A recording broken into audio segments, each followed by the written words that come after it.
This call is now being recorded. Hello बच्चे, जैसे कि आपको पता है लास्ट क्लास में हम क्या कर रहे थे। लास्ट क्लास में हम पढ़ रहे थे कि 7.2 कर रहे थे, निर्देशांक कर रहे थे। क्या क्या हमने कर लिया था? हमने 7.1 कर लिया था, हमने फॉर्मूला देख लिया था कि क्या फॉर्मूला होता है। हम यहाँ पर दोबारा बता देते हैं, जिसको हम क्या कहते हैं, सेक्शन फॉर्मूला कहते हैं, विभाजन सूत्र कहते हैं, जो कि आपका 7.2 में यूज होगा। जो कि फॉर्मूला बच्चे क्या होता है, फॉर्मूला एक्स और वाई के लिए अलग अलग होता है।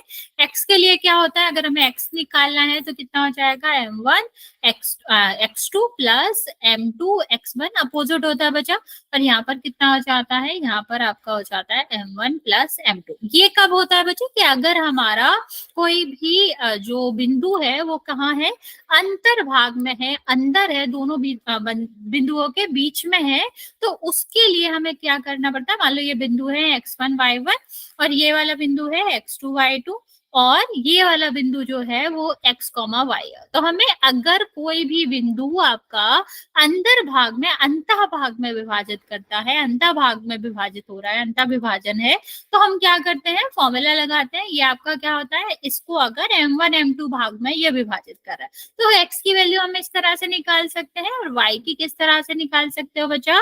यहाँ पर बस इतना सा डिफरेंस हो जाएगा कि यहाँ पर क्या आ जाएगा, जो y है, जहां जहां x आ रहा था वहां वहां क्या आ जाएगा, y आ जाएगा।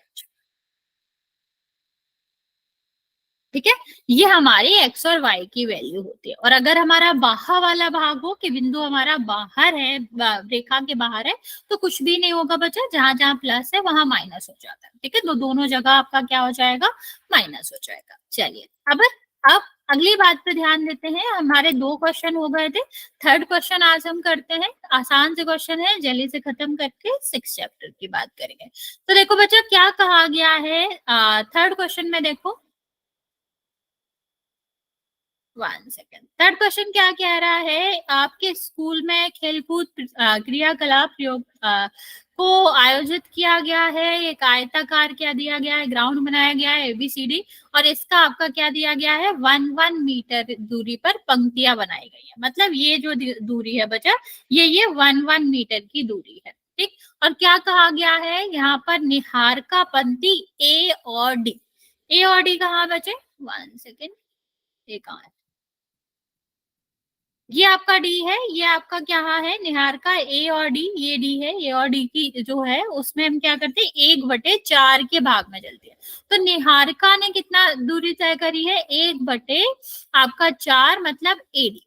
ठीक है, और क्या कहा जा रहा है, उसके पास निहारिका दूसरी और 100 गमले रखे गए हैं। कहाँ गई, 1 मीटर की दूरी पर पंक्ति बनाई गई है। एडी के अनुरूप एक ये वाला जो आपका बचा, ये आपका क्या है, ये भी 1 मीटर ही है। 1 मीटर पे आपका क्या करा गया है, गमले रखे गए हैं। ये पूरा जो है बचा, एडी जो है उसमें 100 गमले रखे गए हैं। तो कितनी डिस्टेंस हो जाएगी एडी की, एडी की जो डिस्टेंस हो जाएगी वो 100 मीटर हो जाएगी। हर एक गमले को,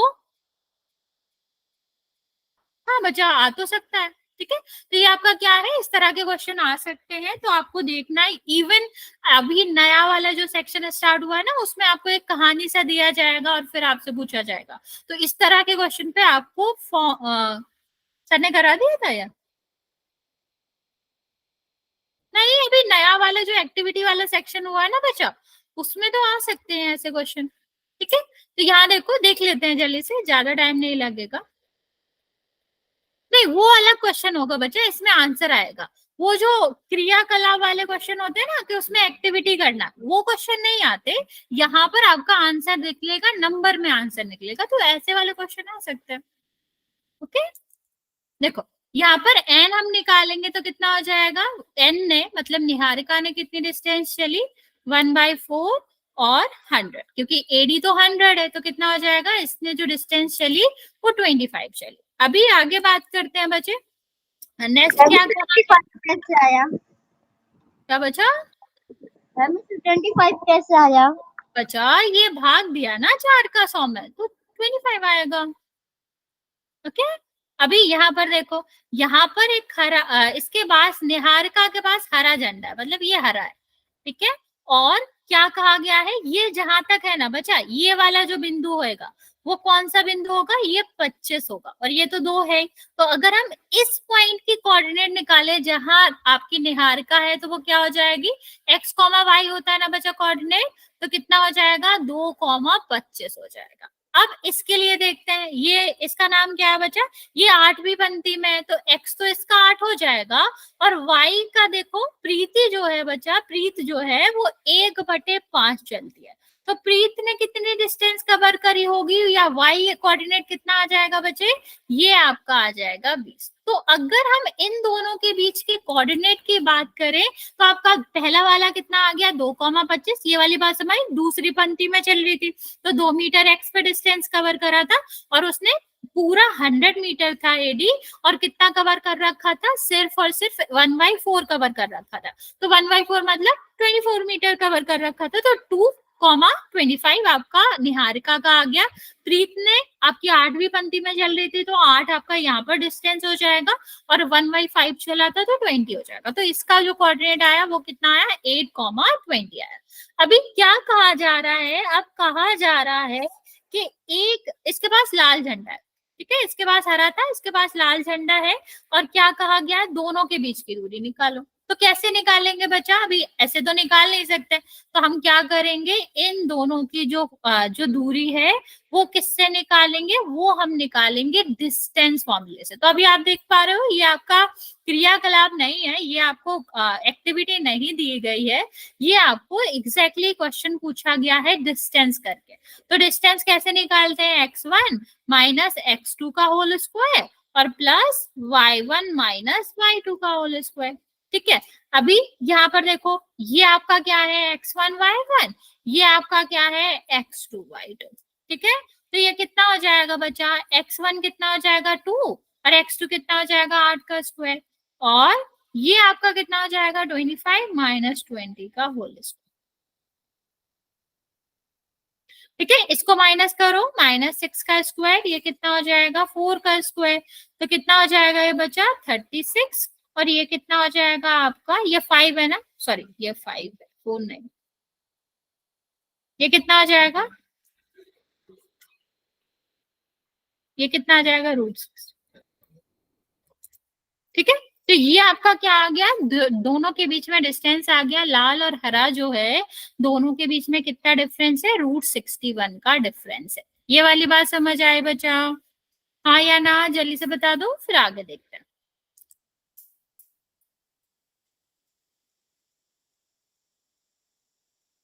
अब यहाँ पर एक और क्वेश्चन है, अगला क्वेश्चन क्या है बच्चे, अगला क्वेश्चन है कि रश्मि एक नीला झंडा लेकर इसके बीच में खड़ी है, ठीक है। तो इस बिंदु का आपको क्या बताना है, ठीक आधी दूरी पर गाड़ना है, तो कहाँ गाड़ेंगे, मीन्स बिंदु बताना। तो आपको पता होगा, जब हमें मध्य बिंदु निकालना होता है, तो सर ने आपको सेक्शन फॉर्मूला का शॉर्ट में बताया होगा, क्या बताया था कि x1 x निकालेंगे, तो कितना हो जाएगा, रश्मि के लिए निकाल रहे हैं x, तो कितना हो जाएगा x1 plus x2 divide by 2, तो कितना होगा बचा, ये आपका x1 कितना है 2 है, ये कितना है 8 है, दोनों को प्लस करेंगे 10 डिवाइड बाई 2, कितना हो जाएगा 5 हो जाएगा। y इज इक्वल टू क्या करेंगे, तो y1 divide by y2 divide by 2, ये कितना आ जाएगा बचा 25 प्लस 20/2, तो ये कितना आ जाएगा 45/2, तो 22.5 आ जाएगा, ठीक है। तो ये वाली बिंदु कितना आ गया बच्चा, रश्मि वाली जो बिंदु होगी वो होगी 5,22.5। ओके, समझ आया बच्चा, इस वाले क्वेश्चन में किसी को कोई डाउट है, हाँ या ना। वाला क्वेश्चन वापस देखो, पहले हमने क्या करा, थर्ड वाला क्वेश्चन है बच्चा ये 7.2 का। सबसे पहले हमने क्या करा, हमने निकाली बिंदु, बिंदु कैसे निकालेंगे, दिया गया है पूरा 100 है, उसने 1/5 ही कवर करा, मतलब 25 करा होगा, दूसरी पंक्ति में थे तो 2,25 हो जाएगा।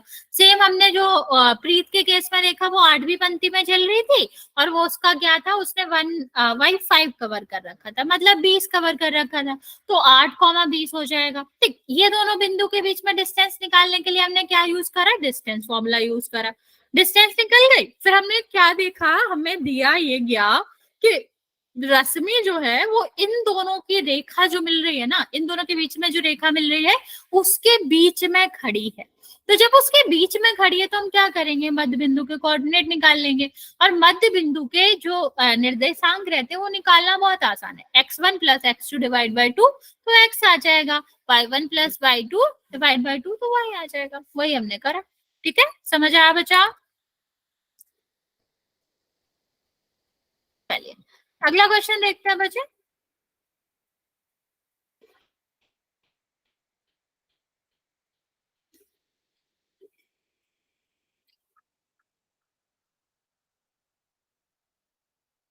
ये वाले क्वेश्चन भी इम्पोर्टेंट है, आते हैं। क्या दिया गया है ये देखते हैं। 1 सेकेंड बच्चा। बच्चे देखो क्या कहा गया है, यहाँ पर दो बिंदु है। एक आपका क्या है 3, -3, 10 और दूसरा बिंदु आपका क्या है, दूसरा बिंदु है आपका 6, -8। ठीक है, क्या बिंदु है बच्चा, 6, -8। ठीक है, यहाँ पर देखो क्या कहा गया है, इनको जोड़ने पर एक बिंदु है।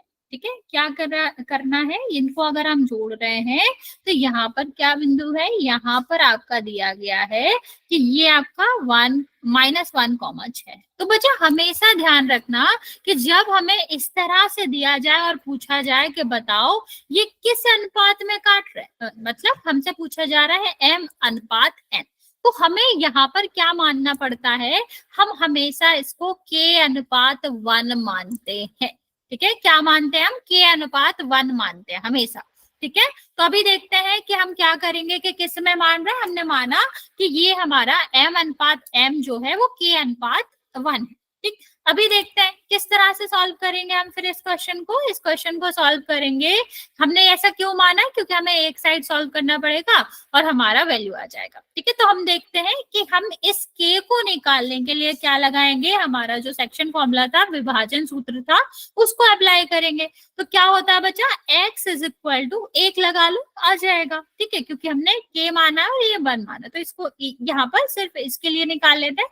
तो 1 से आ जाएगा, क्या कहते हैं, आपका होता है m1 x2 plus m2 x1 divide by m1 plus m2।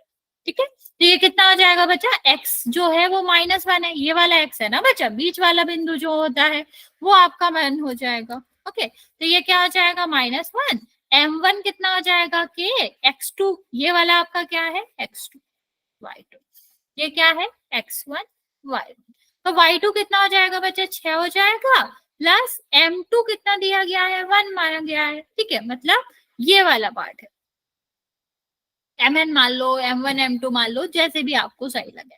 ठीक है, तो ये आपका कितना हो जाएगा 1 और x1 कितना आ जाएगा -3 और बटे में क्या आ जाएगा बच्चा k+1।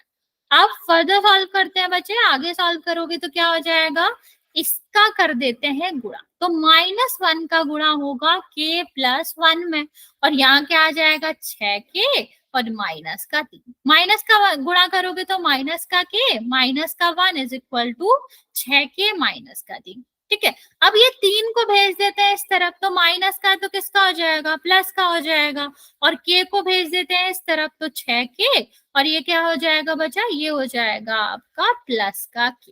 तो ये कितना आ गया 2, ये कितना आ गया 7k। तो k की वैल्यू अगर हम निकालें तो कितना आ जाएगा बच्चा, 2/7। ठीक है, तो आपका जो बिंदु है जो ये k/1 है ना बच्चा, तो आपका क्या आ गया, ये आपका आ गया कि 2/7 में विभाजित करता है। जो हमारा m.n निकालना था हमको, अनुपात निकालना था mn का, या फिर कह लो m1 m2 का, वो कितना आया, वो 2/7 आया। समझ आया बच्चा? तो हमेशा अगर हमें अनुपात निकालना है तो माना करो कि उसको k/1 में डिवाइड कर रहा है। इससे क्या होता है कि आसानी से सॉल्व हो जाता है। अगर हम m और n मानते तो यहाँ सॉल्व करने में दिक्कत होती, तो इससे बेटर है हमने क्या मान लिया, k और 1 मान लिया, k की वैल्यू जो आई वो हमारा क्या आ गया, रेशियो आ गया। समझ आया बच्चा, हाँ या ना?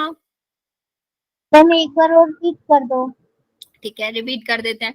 क्या पूछा गया था हमसे? हमसे पूछा गया था कि यहाँ पर जो विभाजन हो रहा है वो किस अनुपात में हो रहा है। तो हमने मान लिया कि अनुपात 1 में हो रहा है।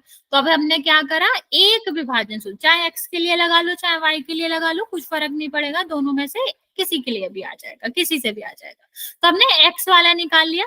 x वो बिंदु है कि x उस बिंदु का x कोऑर्डिनेट है जो जिसपे आपका क्या हो रहा था, जो कि आपका विभाजन कर रहा है। तो यहाँ पर कितना हो गया, m1x2 plus m2x2 plus m1 plus m, ये फॉर्मूला लगाया। फिर हमने m की जगह पर k रख दिया, m2 की जगह पर 1 रख दिया, और x1 और x2 की वैल्यू तो दी गई थी, इसको रख के क्रॉस मल्टीप्लाई कर लिया। तो जब यहाँ पर मल्टीप्लाई किया बचा तो ये आ गया आपका, इसको हमने सॉल्व किया तो यार बस यहाँ वहां इसको इस साइड भेज दिया, k को इसको इस साइड भेज दिया, तो k इज इक्वल टू कितना आ गया, 2/7। ओके, गुड इवनिंग बच्चा। ओके बच्चा, चलिए आगे चलते हैं। कौन सा क्वेश्चन था ये? 4 क्वेश्चन था ये, नेक्स्ट करेंगे 5th।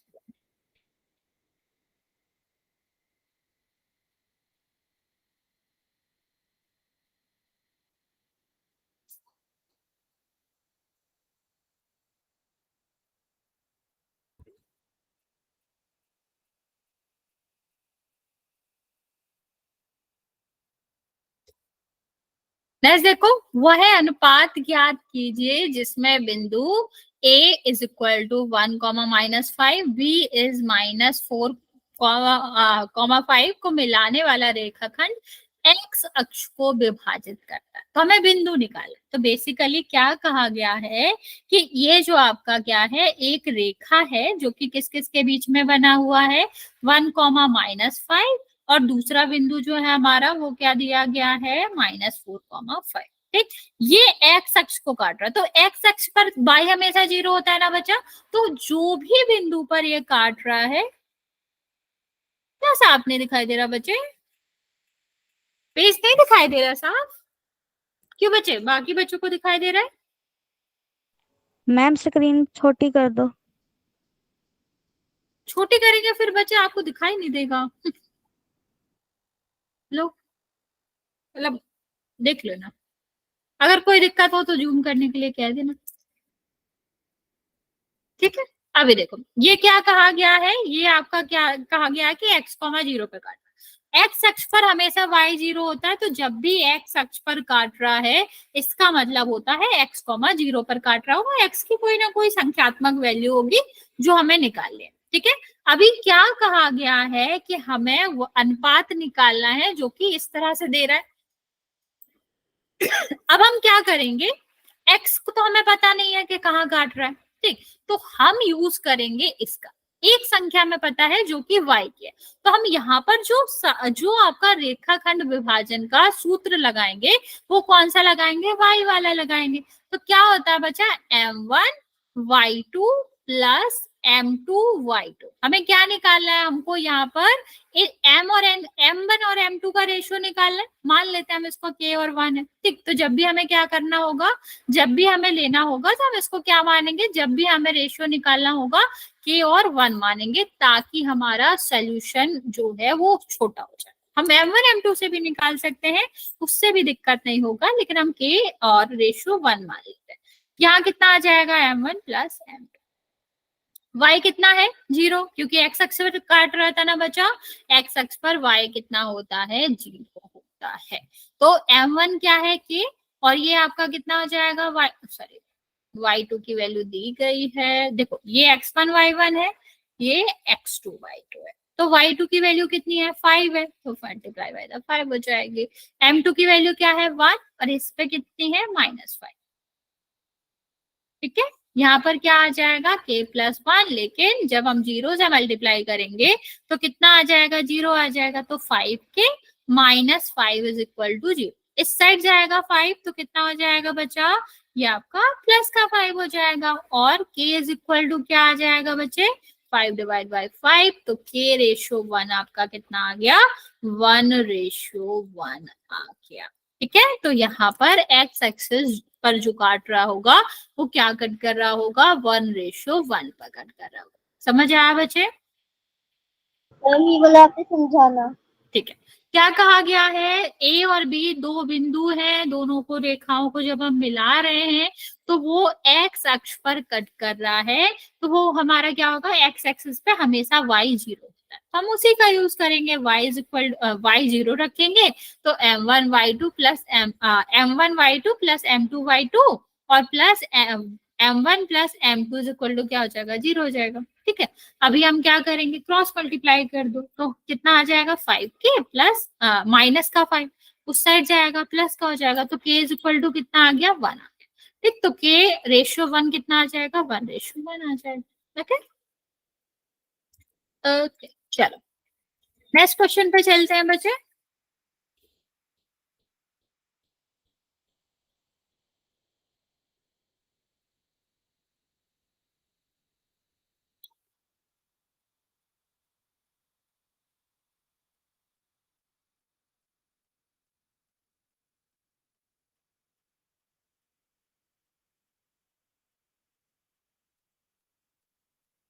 चलिए देखते हैं क्या दिया गया है। अगर ये बिंदु दिए गए हैं और ये क्रिमसा दिए गए और समांतर चतुर्भुज बनाते हैं, तो समांतर चतुर्भुज क्या होता है, इस तरह से फिगर होता है, ये दोनों आमने सामने की भुजाएं कैसी रहती हैं, समांतर रहती हैं। ओके चलिए, और ये इसके क्या रहेंगे, विकल्प। ठीक, क्या क्या बिंदु दे रखा है, 1,2 और ये क्या दे रखा है, 4,y, ये क्या दे रखा है, x,6 और ये क्या दे रखा है, 3, ठीक, ये क्या दे रखा है बच्चा, ये दे रखा है एक समांतर चतुर्भुज है, ये ABCD 4 भुजाएं हैं और कहा गया है कि समांतर चतुर्भुज के शीर्ष से तो A और V की वैल्यू ज्ञात करो। ठीक है, क्या ज्ञात करना है, हमें आपके A और V की वैल्यू ज्ञात करनी है। बच्चे एक चीज हमेशा ध्यान रखना, समांतर चतुर्भुज के यहाँ पर एक चीज याद होनी चाहिए आपको, एक चीज यहाँ पर लगेगी, या कह लो एक रूल यहाँ पर लगेगा कि समांतर चतुर्भुज के, ठीक है, समांतर चतुर्भुज के जो विकर्ण होते हैं ना, ये मध्य बिंदु पर काटते हैं। किस पे काटते हैं बच्चा, मध्य बिंदु पर काटते हैं। ये विकर्ण मध्य बिंदु पर काटते हैं।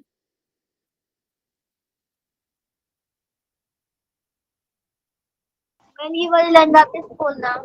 ठीक है, क्या बोला हमने कि समांतर चतुर्भुज की एक प्रॉपर्टी होती है जो यहाँ पर लगेगी, और वो प्रॉपर्टी क्या होती है कि समांतर चतुर्भुज के जो विकर्ण रहते हैं वो मध्य बिंदु पर विभाजित करते हैं, एक दूसरे को जो कट करेंगे वो मध्य बिंदु पर करेंगे। ठीक है, और ये मध्य बिंदु जो होगा, मान लो ये डी है, वो इस वाले विकर्ण के लिए भी सेम रहेगा और इस वाले विकर्ण के लिए भी सेम रहेगा। तो निकाल लेते हैं, अगर हम इससे एक्स की वैल्यू निकालें, इस बिंदु के x की वैल्यू निकाले तो कितना हो जाएगा, ये x है, इसको x ले लेते हैं तो कितना हो जाएगा, x1 प्लस x2 और यहाँ पर कितना आ जाएगा, डिवाइड बाई 2, तो 1 प्लस x डिवाइड बाई 2 हो जाएगा। ठीक है, तो अभी x की वैल्यू हमें नहीं पता है, यहाँ देखो, यहाँ आपका कितना हो जाएगा, y की वैल्यू निकालोगे इस मध्य बिंदु के लिए, तो कितना हो जाएगा, इसको x डैश ले लेते हैं और ये कितना आ जाएगा, वाई डैश कर लो इसको, तो कितना हो जाएगा, 2 प्लस 6 डिवाइड बाई 2, तो 8 डिवाइड बाई 2, ये कितना आ गया, 4। तो ये वाला मध्य बिंदु का जो वाई है वो कितना आ गया, 4 आ गया। सेम ये वाला मध्य बिंदु बचा इस वाले विकर्ण के लिए भी तो है, तो हम क्या करेंगे, इसको दोबारा से देखें तो आप क्या कह सकते हो कि एक्स डैश कैसे निकाला जा सकता है, ये हम निकाल सकते हैं 1 एक्स, ये ऊपर वाले के लिए x1 कितना है, 1 डिवाइड बाई 4 डिवाइड बाई 2, तो कितना आ जाएगा, 5 डिवाइड बाई 2 आ जाएगा। ठीक है, एक सेकेंड, सॉरी कितना था, ये 3 था, सॉरी ये कितना था, 3 था, 3 प्लस 4, 3 प्लस 4 डिवाइड बाई 2, तो कितना आ गया, 7/2। सेम अगर हम दूसरे वाले से, इस वाले से y डैश वाले से इसकी y डैश निकालेंगे तो कितना हो जाएगा बचा, ये आपका आ जाएगा 5 plus y is equal to 2। ठीक है, तो ये आपका कितना आ गया, ये यहाँ। अब एक बात बताओ, ये आपका बिंदु जो है वो कितना आया, 7,2 और 4। तो ये जो 7,2 है वो इस वाले x के लिए भी तो काम करेगा। इसको हम मान लेते हैं समीकरण 1 है, इसको मान लेते हैं समीकरण 2। दोबारा समझा देंगे बच्चे हम। अभी देखो तो x1 की जो वैल्यू आई यहां से वो क्या आई, 7/2 आई। 7/2 आई तो ये कितना हो जाएगा, 1 + x/2। 2 से 2 कट गया, 7 = 1 + x आया, तो x = कितना आ जाएगा, 7 - 1 6 आ जाएगा। ठीक है, अब यहाँ देखो, यहाँ से y डैश की जो वैल्यू आई वो क्या आई, वो आई आपकी 5 + y / 2।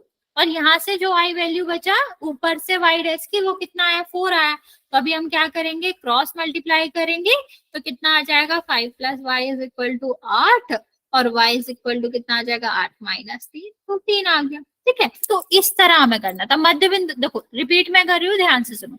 मध्य बिंदु तो एक ही है ना, दोनों विकर्णों का मध्य बिंदु तो आपका क्या है, समान ही है। तो हमने क्या करा, हमने मध्य बिंदु निकाला पहले किसके लिए, ए और बी, ए और सी के लिए। मान लो इसको हम नाम दे देते हैं, तो ये क्या है, ए बी सी और डी। हमने पहले क्या निकाला, ए सी का मध्य बिंदु निकाल लिया दोनों। ठीक है, एक्स कोऑर्डिनेट वाई कोऑर्डिनेट बिंदु निकाल लिया दोनों। फिर हमने क्या करा, बी और डी के लिए निकाल लिए एक्स और वाई कोऑर्डिनेट। अभी ये एक ही बिंदु के तो कोऑर्डिनेट है, तो एक्स और एक्स के कोऑर्डिनेट तो सेम होना चाहिए और वाई के कोऑर्डिनेट सेम होना चाहिए। तो हमने वही अलग अलग निकाल के दोनों को क्या करा, एक्स एक्स वाले को बराबर रख दिया, वाई वाई वाले को बराबर रख दिया, तो जो एक्स और वाई की वैल्यू थी वो निकल गई। समझ आया बच्चा? हाँ या ना? अगर नहीं समझ आया तो पूछ सकते हो। मैम नहीं आया समझ। मैं रिपीट करती हूँ। देखो करना क्या था, मध्य बिंदु के हमें क्या निकालने हैं, कोऑर्डिनेट निकालने हैं। तो हमने क्या किया बच्चे, हमारे पास 4 बिंदु थे, ये वाला और ये वाला। तो हमने इसका मध्य बिंदु निकाल लिया। मध्य बिंदु में क्या करना पड़ता है, कोऑर्डिनेट को प्लस करके डिवाइड बाय 2। तो ये कितना आ गया बच्चा, ये हमारा आ गया, ये 1 + x + 2। ठीक है, फिर हमने y वाला कोऑर्डिनेट निकाल लिया, तो कितना आ गया, 4 आ गया। फिर हमने इस वाले बिंदु के लिए, ये जो BD है इसके मध्य बिंदु निकाला, तो वही क्या आपका कितना हो जाएगा, 4 + 3/2, तो 7/2 हो गया। फिर इसके लिए निकाला तो ये क्या आ गया, ये y के लिए आ गया। अब हमारा कह क्या रहे हैं, तो ए सी और बी और डी जो भी आपका क्या आता है, जो भी बीच वाला बिंदु होगा, मध्य बिंदु होगा, वो दोनों विकर्णों के लिए समान होता है, क्योंकि वो एक दूसरे को मध्य बिंदु पर ही काटते हैं। तो अभी दोनों के लिए समान है तो कोऑर्डिनेट भी सेम होना चाहिए ना बच्चा। हमने उसको बराबर रख दिया, एक्स वाले को एक्स के बराबर रख दिया, वाई वाले को वाई के बराबर रख दिया। तो वो सॉल्व करके हमने एक्स और वाई की वैल्यू निकाल ली बच्चे। ओके, 7/2 कैसे आया? बचा यहाँ पर हमने मध्य बिंदु निकाला ना, ये 3,1 दे रखा था, सॉरी 3,5 दे रखा था, ये 3 और ये आपका 4, तो 7 हो गया, बटे 2 तो होता है। मध्य बिंदु निकालना है, बीच का भाग निकालना है। ओके, फॉर्मूला होता है बच्चे मध्य बिंदु का। या नेक्स्ट देखते हैं बच्चे, 7th वाला।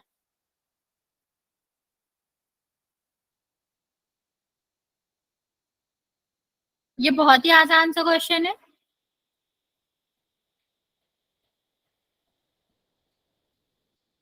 क्या कहा गया है, एक बिंदु के निर्देशांक ज्ञात करो अगर ए और बी जो है, एक सर्कल है, एक गोला है,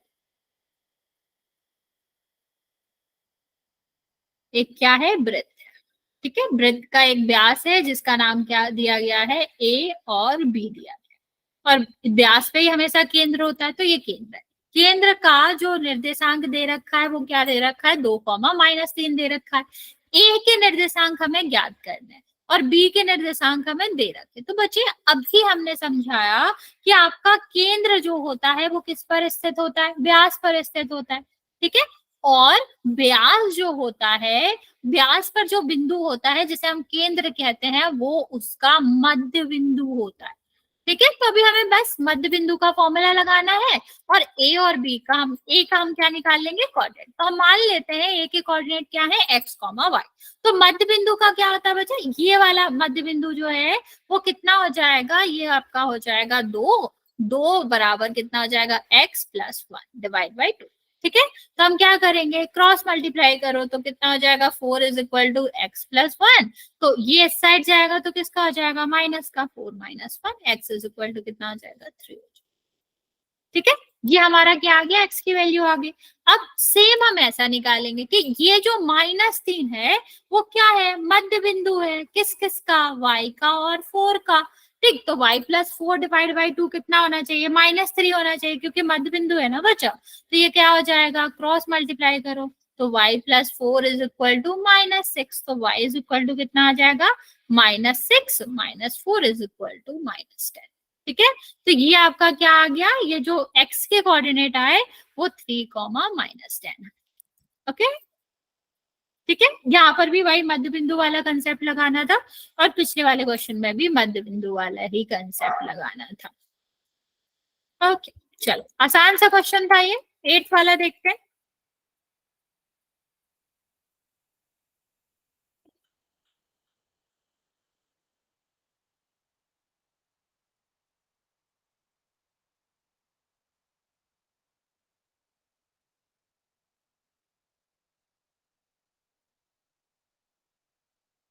देखिए क्या कहा गया है, एक रेखा है, मैम इस वाले में मैम स्क्रीन नहीं दिख रही।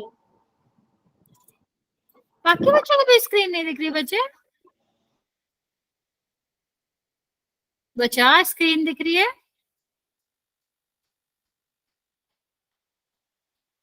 बच्चे बाकी बच्चों को दिख रही है, एक बार आप देख लो, हो सकता है आपका नेटवर्क प्रॉब्लम हो गया। देखो ये आपका ए है, ये बी है, ये आपका कितना बचा, ए के कोऑर्डिनेट दे रखे हैं -2 और ये आपका दे रखा है 2 -4। ठीक है, पी जो बिंदु है वो बीच में दे रखा है कहीं, ये आपका दे रखा है, और कहा गया है ए पी, मतलब ए बी जो है वो 3 है, मतलब एक्स मान लो इसको, मान लो यहाँ पर रेशियो दे रखा है, ये बी को इस साइड लाओगे तो कितना हो जाएगा, ए बी, ये कितना आ जाएगा 3 और ये 7। मतलब अगर ये पूरा आपका कितना है, 7 है, और तो ये एपी कितना हो जाएगा, 3। तो क्या आप मुझे ये बता सकते हो कि पीवी कितना होगा, बीच में तो ब्लैंक ही है बच्चा इसलिए नहीं दिख रहा। ठीक है, बताओ जल्दी से, अगर एपी 3 है और ए बी जो है वो 7 है तो फिर पीवी कितना होगा बच्चा, हाँ जल्दी से बताओ कितना होगा।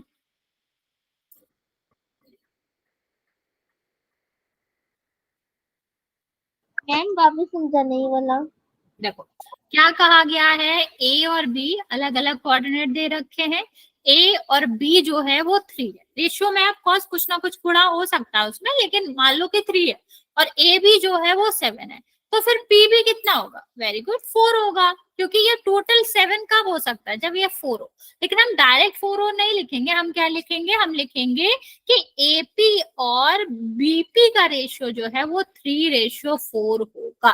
ठीक है, कैसे आया वो समझ आया, पूरा आपका कितना है, 7 है, 7x या 7y किसी का भी गुणा हो सकता है, उससे मतलब नहीं है हमको। अगर 7 के मल्टीप्लाई में और ये 3 में है तो बचा हुआ क्या बचेगा, 7 - 3 4 बचेगा। ठीक है, तो ये आपका कितना हो जाएगा, 4 हो जाएगा। ठीक, अभी हम बात करते हैं, ऐसा अगर आपको लिखना है कि कैसे आएगा तो हम क्या कर सकते हैं, 1 में से AP डिवाइड बाई AB कर लो। देखो दोनों साइड से हम क्या कर देते हैं, दोनों को 1 से डिवाइड कर देते हैं, तो ए बी और ये कहा जाएगा ए पी। ठीक है, इसको हमने क्या करा, एलसीएम ले लिया, तो ये भी आ जाएगा। सेम यहाँ पर एलसीएम लोगे तो कितना आ जाएगा, 7 7 -3। तो ए बी में से अगर हम ए पी घटा दें, पूरे में से ये वाला पार्ट घटा दे तो क्या बचेगा, बीपी बचेगा, तो BP divide by A B, और एस में से घटाओगे तो 4/7 आएगा। ये निकालने का तरीका होता है, पर नॉर्मली आप कह सकते हो, क्योंकि जो हमारा एपी डिवाइड बाय बीपी जो पूरा ए बी था वो कितना दे रखा था, 3/7 था, तो फिर दूसरा वाला क्या आ जाएगा, ये आपका ये आ जाएगा। और ये हमारा क्या हो गया बचा, m1 divide by m1 ratio m2 हो गया ना बच्चे। ये देखो ये 3 है, ये 4 है, तो ये कितना हो जाएगा, ये m1 रेशियो m2 हो जाएगा। ठीक है, अभी बस हमें कुछ नहीं करना, हमको क्या निकालना है, हमको पी बिंदु के निर्देशांक निकालने। तो किस तरह से निकालेंगे, यहाँ देखते हैं, x इज इक्वल टू कितना आ जाएगा, एक्स और वाई इसके निर्देशांक मान लेते हैं। एक्स इज इक्वल टू कितना आ जाएगा -2। फॉर्मूला लिख देते हैं अगर नहीं पता तो। फॉर्मूला लिखेंगे तो कितना हो जाएगा यहाँ पर m1 x2 और m2 x1 divide by m1 m2।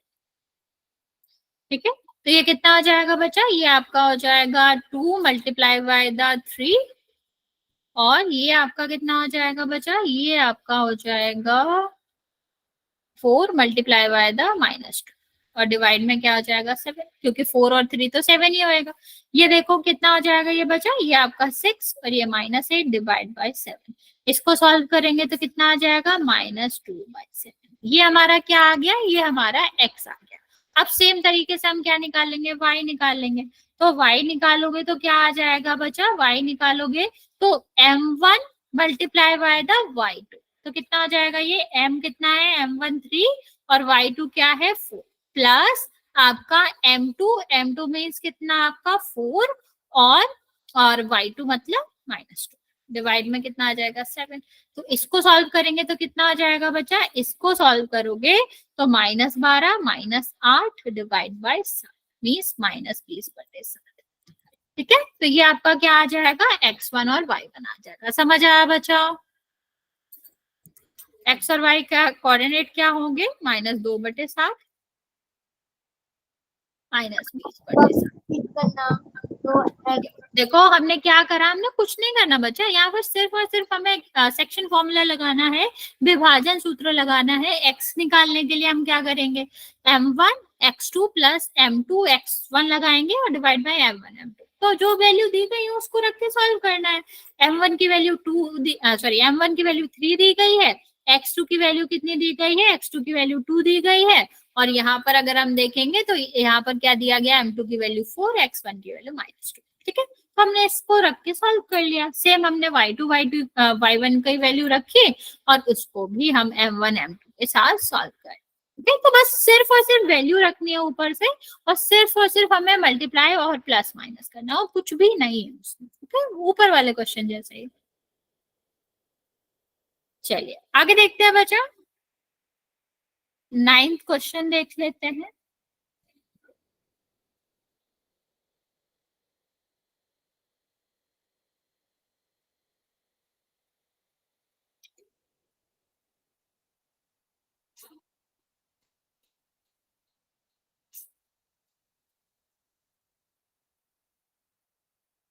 Ninth question क्या कह रहा है बच्चा, दो बिंदुओं ए और बी, मतलब एक रेखाखंड है जो कि आपका क्या है ए और बी है। ये आपका क्या हो जाएगा, ये -2 प्लस का 2 और 8 और ये क्या हो जाएगा, ये हो जाएगा -2। ठीक है, इसको 4 भागों में डिवाइड करते हैं, मतलब सी डी और ई हो गया 4 भागों में, 1 2 3 4। और इसका स्पेशल बात क्या है बच्चे, कि ये सारे के सारे बराबर हैं। तो अगर ये सब बराबर है तो आप क्या कह सकते हो, अगर हमें देखें कि ये जो डी है, ठीक है, डी जो है वो क्या होगा, बीच में होगा ना बच्चा। जो डी वाला बिंदु है, ये वाला बिंदु जो है वो क्या होगा, वो ए और बी के मध्य में होगा। ठीक है, ए और बी के का मध्य बिंदु होगा। ठीक, क्योंकि बीच में है, बराबर बराबर बांट रहे, ये वाली बात समझ आई। और अगर हम सी की बात करें, सिर्फ हम किसकी बात करें, सी की बात करें, तो सी किसका मध्य बिंदु होगा, ए और डी का। और अगर हम ई की बात करें तो ये किसका मध्य बिंदु होगा बच्चा, डी और ई का, सॉरी डी और बी का। ठीक, इतनी बात समझ आ गई बच्चा कि कौन किसका मध्य बिंदु होगा। अब ये क्वेश्चन बहुत ही आसान है, अगर इतनी बात समझ आ गई बच्चे तो इसके आगे कुछ भी नहीं है, यहाँ तक अगर आप समझ गए। तो अभी क्या करेंगे यहाँ पर कि डी का मध्य बिंदु निकालेंगे तो कितना हो जाएगा, डी का अगर हम निकालेंगे तो एक्स की वैल्यू निकालो। एक्स की वैल्यू निकालने के लिए मध्य बिंदु का फॉर्मूला क्या होता, सॉरी मध्य बिंदु का फॉर्मूला क्या होता है, x1 और x2 डिवाइड बाय 2। ठीक है, x1 divide by x2 divide by 2 हो जाएगा। तो ये कितना हो गया बच्चे, ये 2 है, ये -2 है, तो कितना हो जाएगा, -2 प्लस का 2 डिवाइड बाय 2। तो 0 डिवाइड बाय 2 कितना हो गया, 0 हो गया। इस ये डी का जो मध्य बिंदु है वो कितना आएगा, 0 आएगा। ठीक है, अब अगर हम y निकालें इसके लिए तो y कितना हो जाएगा बच्चा 2 + 8 डिवाइड बाय कितना हो जाएगा 2, तो कितना हो जाएगा ये 10 डिवाइड बाय 2 5 आ जाएगा। ये वाली बात समझ आए बच्चा, क्योंकि हमारा a और d का जो मध्य बिंदु था वो क्या था d, a और b का जो मध्य बिंदु था वो क्या था d था, तो हमने क्या करा उसके x और y प्लस करके डिवाइड बाय 2 करके क्या निकाल लिया, यहाँ आपका d की वैल्यू निकाल लिया। ठीक है, जब हमारी d की वैल्यू आ गई फिर हम c की निकाल सकते हैं क्या, कैसे निकाल सकते हैं कि जो c है वो a और d का मध्य बिंदु है, तो हम कैसे निकालेंगे बच्चे, यहाँ पर देखो x निकालना है तो हम इन दोनों का करेंगे प्लस, मीन्स x निकालने के लिए -2 + 0 डिवाइड बाय 2, तो -2 डिवाइड बाय 2 कितना आ जाएगा -1 हो जाएगा। ठीक है, अब आगे देखो 2 और 5, 2 और 5 के लिए निकालोगे तो कितना हो जाएगा 2 और 5 आपका कितना होगा 7, 7 डिवाइड बाय 2, तो ये कितना आ जाएगा बच्चा, ये 7 डिवाइड बाय 2 आ जाएगा। अब ये जो d है, सॉरी जो e है बच्चा, वो किसका मध्य बिंदु है, वो d और b का मध्य बिंदु है, तो सेम यहाँ पर भी लगा लेंगे कि 0 और +2 कितना आ जाएगा, 0 + 2 2 हो जाएगा, 2 डिवाइड बाय 2 कितना आएगा 1 आएगा, तो ये इसकी x की वैल्यू कितनी आ गई 1। सेम हम y की निकालेंगे तो 5 + 8 डिवाइड बाय 2 कितना आ जाएगा, ये 13 डिवाइड बाय 2। ठीक है, ये हमारा क्या आ गया, ये हमारा ई आ गया। समझ आया बच्चा, हाँ या ना, बस यहाँ पर सिर्फ और सिर्फ मध्य बिंदु ही पता करना था हमको, सिर्फ इतना पता होना चाहिए कि बराबर बराबर भागों में बांट रहे तो डी एकदम बीच में पड़ेगा ए और बी के, तो उसके मध्य बिंदु का फॉर्मूला लगा के निकाल लेंगे, और जो सी पड़ेगा वो ए और डी के बीच में पड़ेगा तो वहां पर मध्य बिंदु का फॉर्मूला लगाएंगे, और ई जो है वो बी और डी के बीच में पड़ेगा। इतनी बात समझ आए बच्चे,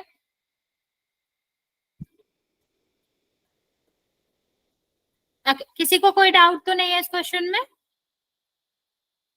ओके, फिर हम इसका लास्ट क्वेश्चन करके 6 वाला चैप्टर स्टार्ट करा देते हैं। Just 1 second.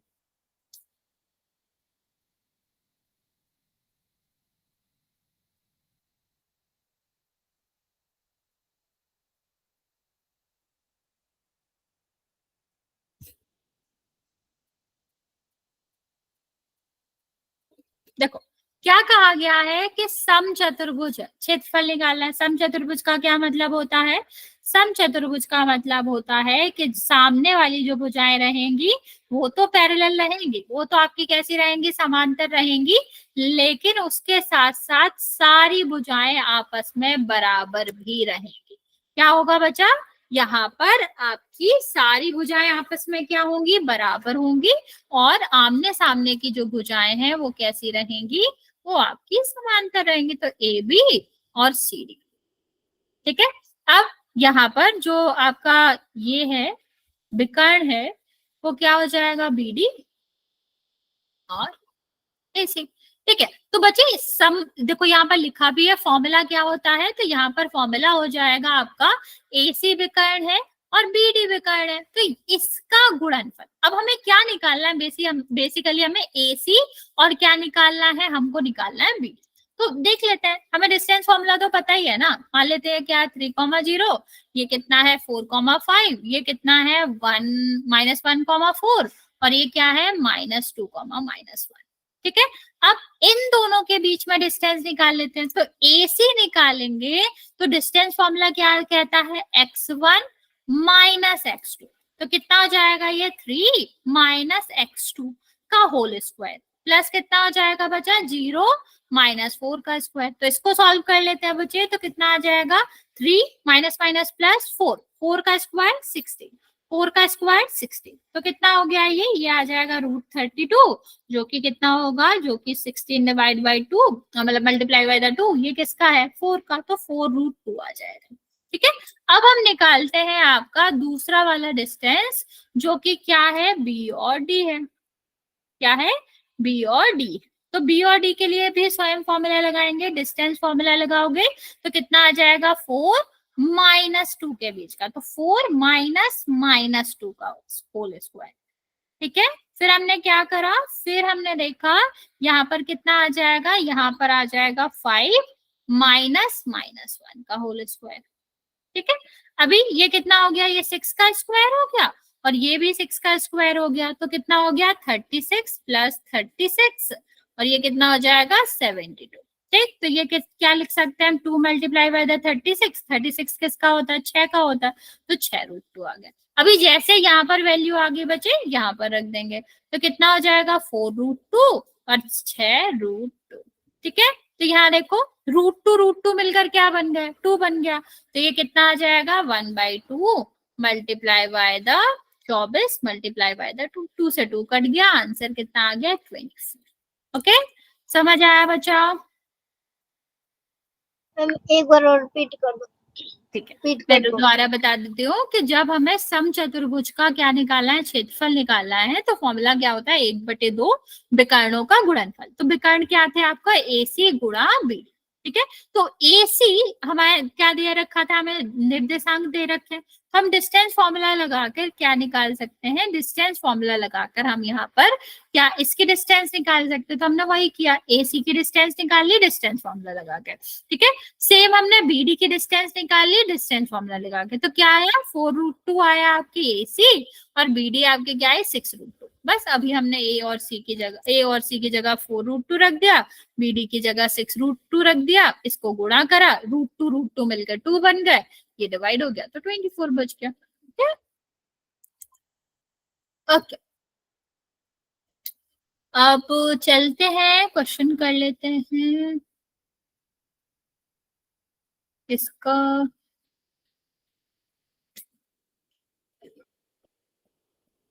1 सेकेंड बचे।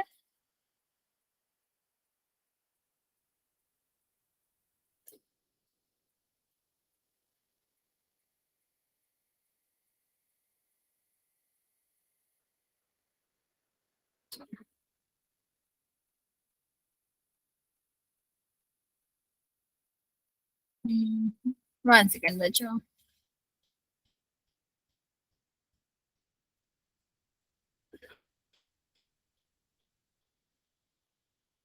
हम्म, 1 सेकेंड बचे, अभी हम 6 वाला चैप्टर स्टार्ट कर देते हैं।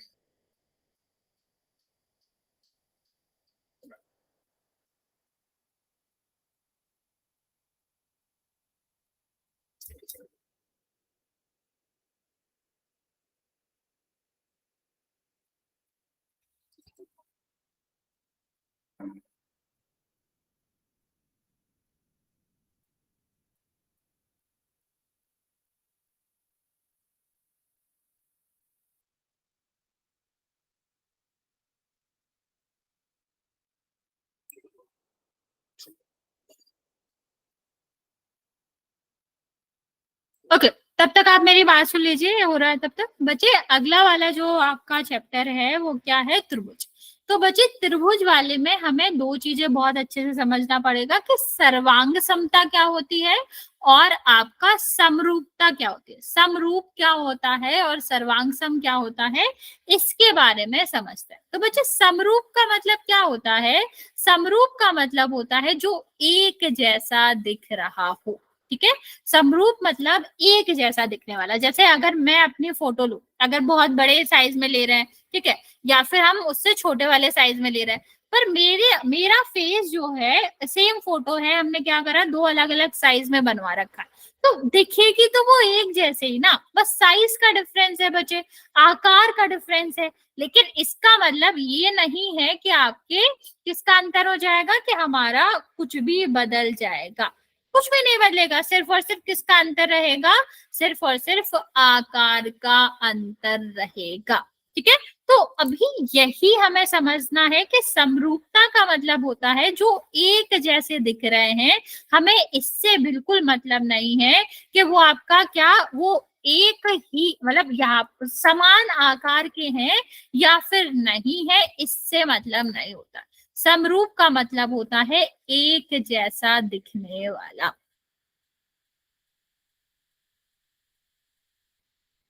ठीक है, जैसे अगर हम बात करें कि दो हमारे क्या हैं, दो हमारे वृत्त हैं, तो वृत्त की अगर बात करें तो ये हमेशा कैसे रहते हैं, समरूप रहते हैं, क्योंकि सारे के सारे वृत्त जो हैं वो एक जैसे ही दिखेंगे। इससे तो मैटर नहीं करता ना बच्चे, आकार से तो हमें बिल्कुल लेना देना नहीं है, बड़ा हो छोटा हो, लेकिन तब भी इनका जो भी शेप है, जो भी आपका क्या है रूप है, वो हमेशा कैसे दिखेगा, गोला ही दिखेगा। मीन्स सारे के सारे जो वृत्त रहते हैं वो कैसे रहते हैं, वो आपके समान आकार समान रूप के रहते हैं। मीन्स ये सारे क्या रहते हैं, समरूप रहते हैं। जैसे अगर मैं बात करूं कि हम दो वर्ग की बात करें, तो दो वर्ग भी एक जैसे ही दिखेंगे ना बच्चे, ठीक है, क्योंकि वर्ग मतलब चार भुजाएं और इस तरह से 90 डिग्री के एंगल बने होंगे, तो ये भी क्या हो जाएगा, ये आपका ये भी समरूप ही हो जाएगा। सेम अगर हम बात करेंगे बच्चा वर्ग की आयत की, तो भी ये समरूप हो जाएगा। ठीक, अब अगर हम बात करते हैं ट्रायंगल की, ठीक है, अगर हम बात करेंगे त्रिभुज की, तो त्रिभुज कब और कब बराबर होता है, ये थेल्स की प्रमेय है बच्चे, ध्यान से सुनना। अगर हमें दो त्रिभुजों को समरूप बताना है या समरूप सिद्ध करना है, तो हमें क्या चाहिए होता है, हमको उनके सारे के सारे सारे के सारे जो एंगल है, कोण है, वो बराबर होने चाहिए। ठीक है, तो अगर कोई भी दो त्रिभुज हैं, उनके सारे के सारे मतलब तीनों एंगल जो है वो बराबर हैं, तो वो समरूप होते हैं। या फिर आप ये भी कह सकते हो कि दो त्रिभुज जब ही समरूप कहलाएंगे जब उसके एंगल बराबर हो और उनमें जो भी रेडियस हो, जैसे ए बी सी दिया गया, पी क्यू आर दिया गया, ठीक, तो अगर सी जो है वो आर के बराबर है, तो इनके सामने वाली भुजाओं का जो भी क्या रहेगा, रेशियो रहेगा, अनुपात रहेगा, वो क्या होना चाहिए, बाकी रेशियो के बराबर होना चाहिए, या आप कह लो बाकी जो भी अनुपात है उसके बराबर होगा। एक तो मैं रिपीट कर रही हूँ, थेल्स प्रमेय के अनुसार, थेल्स के अकॉर्डिंग दो त्रिभुज अगर एक जैसे कोण रखते हैं, समान आपके क्या है, कोण है, तो उनका जो रेशियो रहता है, उनकी भुजाओं का जो भी अनुपात रहता है, वो कैसा रहता है, वो हमेशा सेम रहता है। ठीक है, क्या रहेगा कि जो भी हमारा यहाँ पर जो रेशियो रहेगा, समानुपाती होते हैं, सम रेशियो वाले होते हैं, बराबर रेशियो वाले होते हैं। ओके, चलो अभी 6.1 के कुछ क्वेश्चन देख लेते हैं, जल्दी से हो जाएगा ये। 2 हम फिर नेक्स्ट क्लास में स्टार्ट करते हैं। 1 सेकेंड, देखो क्या कहा गया है, सभी वृत्त क्या सर्वांग सम होते हैं या समरूप। समरूप का मतलब आपको पता है कि सारे कोण बराबर होंगे, एक जैसे दिखेंगे।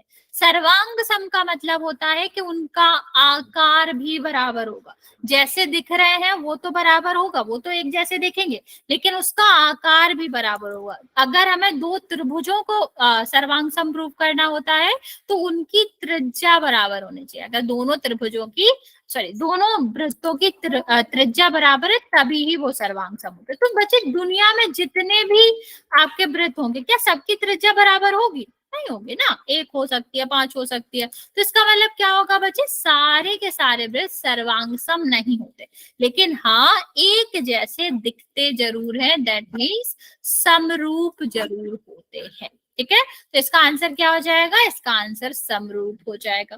ठीक है, नेक्स्ट वाला देखते हैं।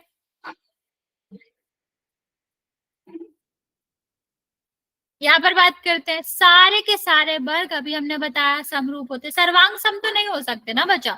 सर्वांग सम का मतलब है कि कोण भी बराबर होगा और आपका जो साइड है, जो भुजाएं हैं, वो भी बराबर, बिल्कुल एक जैसा।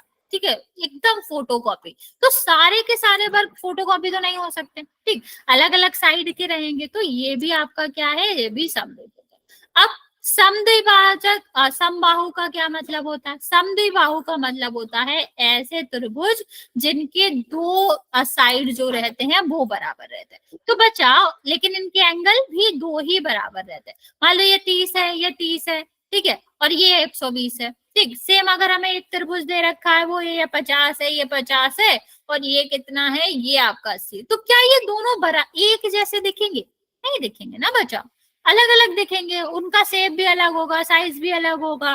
तो इसीलिए ये कभी भी सभी के सभी समद्विबाहु त्रिभुज समरूप नहीं होते। लेकिन समबाहु का क्या मतलब होता है बच्चा? समबाहु का मतलब होता है कि सारे के सारे कोण कितने होंगे? 60 होंगे। तो जब कोण बराबर है तो फिर जो हमारी वो क्या रहेगी, जो रूप रहेगा वो भी एक जैसा रहेगा। तो इसका आंसर क्या होगा बच्चा? समरूप त्रिभुज जो होते हैं वो हमेशा, समबाहु त्रिभुज जो होते हैं वो हमेशा समरूप होते हैं। ठीक है, नेक्स्ट देखो, अगर हमने अभी अब क्या बताया था, थेल्स प्रमेय के अकॉर्डिंग कोई भी दो बहुभुज समरूप हो, बहुभुज मतलब जिसकी दो से ज्यादा भुजाएं हैं, तो कोई भी समरूप त्रिभुज होगा तो उसके संगत कोण कैसे होते हैं? बराबर होते हैं, अभी हमने समझाया। ठीक है, और जो संगत भुजाएं रहती है वो समान अनुपात में रहती है, समानुपाती होती है। ठीक है, नेक्स्ट हम बात करते हैं समरूप आकृतियां क्या होगी। तो कोई भी दो ट्रायंगल, दो आप क्या ले लो, यहाँ पर वृत्त ले लो, या फिर हम बात करें दोनों वर्ग ले लो, ये कैसे रहेंगे? समरूप रहेंगे। और समरूप कैसे नहीं होगा? अगर एक वर्ग और एक आपने क्या ले रखा, ट्रायंगल ले रखा। अबे वर्ग और ट्रायंगल क्यों ही एक जैसा दिखेगा? ठीक है, अगर बेसिक चीज हमारी ये है कि दो चीजों को समरूप होना है तो उनकी कम से कम भुजाएं तो बराबर हो, तभी तो आगे सोचेंगे।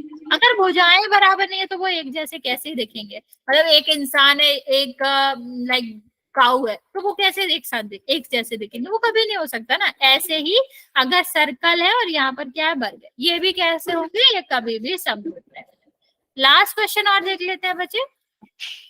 थर्ड वाला क्वेश्चन क्या कह रहा है? क्या ये समरूप है? क्यों नहीं है बच्चे? क्योंकि यहाँ पर जो एंगल है वो 90 डिग्री दे रखा है और यहाँ पर एंगल 90 डिग्री नहीं दे रखा। क्योंकि अगर 90 होता तो इस तरह से बना ही होता, मीन्स ये आपका बराबर नहीं है। तो ये कुछ भी हो सकता है, 60, 120। जब आपके कोण ही बराबर नहीं है तो क्या आपका कभी भी समरूप होगा? नहीं। तो इसीलिए ये समरूप नहीं है। इसका आंसर भी क्या हो जाएगा? नो हो जाएगा। ओके, नेक्स्ट क्लास में बच्चे 6.2 डिस्कस करेंगे हम। यहाँ तक किसी को कुछ पूछना है तो पूछ सकते हो, वरना फिर आज यहाँ तक ही रहने देंगे।